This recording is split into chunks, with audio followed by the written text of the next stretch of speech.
వినాయక చవితికి విగ్రహాలను సుద్ద లేదా మట్టితో తయారు చేస్తారు. వినాయక చవితి వచ్చిందంటే ప్లాస్టర్ ఆఫ్ ప్యారిస్ తయారు చేసిన విగ్రహాలను ప్రతిష్ఠిస్తూ ఉంటారు. ఈసారి తాండూరులో వినాయక చవితి సందర్భంగా వెరైటీగా గణనాథుడిని ప్రతిష్ఠించారు. పట్టణంలోని కాళికాదేవి ఆలయ ప్రాంగణంలో శివతాండవ రూపంలో గణనాథుడు కొలువు తీరాడు. 3 రోజులుగా పూజలు అందుకున్న గణనాథుడు భక్తుల చూపర్లను ఆకట్టుకుంటున్నాడు. తాండూరు పట్టణానికి చెందిన మైక్రో ఆర్టిస్ట్ బిర్కట్ మధుసూదన్ ఈ గణనాథుడిని తయారు చేశాడు. గత 5-6 ఏళ్లుగా విభిన్న రీతిలో గణనాథులను తయారు చేస్తున్నాడు.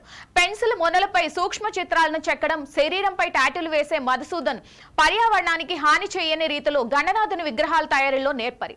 గతంలో న్యూస్ పేపర్ వినాయకుడు, టిష్యూ పేపర్ వినాయకుడు, తట్టలు బుట్టలు వినాయకుడు, వరిగడ్డి వినాయకుడు, రైతు కాన్సెప్ట్ తో గోధుమ గింజల వినాయకుడు ఇలా విభిన్న రీతిలో గణనాథులను తయారు చేశాడు. అదే తపనతో ఈసారి కూడా గోనె సంచులతో శివతాండవం చేస్తున్న గణనాథుల విగ్రహాన్ని తయారు చేసి అందరినీ ఆశ్చర్యపరిచాడు. ఈ గణేశుని దర్శించుకున్న భక్తులంతా ప్రతిభను అందరూ బళ అంటూ అభినందిస్తున్నారు.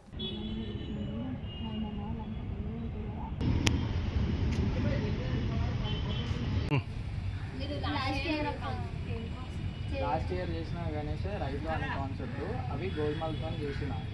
ఈ ఇయర్ వచ్చేసి మన శివతాండవం స్టైల్ వినాయకుడు వచ్చేసి దీనికి వాడిన మెటీరియల్ గోన సంచులు. ఐడియా ఉందా? గోన సంచులతో వాడడం జరుగుతుంది. ప్రతి సంవత్సరం ఒక కొత్త వినాయకుడు కొత్త రూపంలో చేయడం జరుగుతుంది. ఈ సంవత్సరం వచ్చేసి గోన సంచి మెటీరియల్ వాడడం జరిగింది. ఇది చేయబట్టి 6 ఇయర్స్ అవుతుంది. 6 ఇయర్స్ సపరేట్ మెటీరియల్తో వాడడం జరిగింది.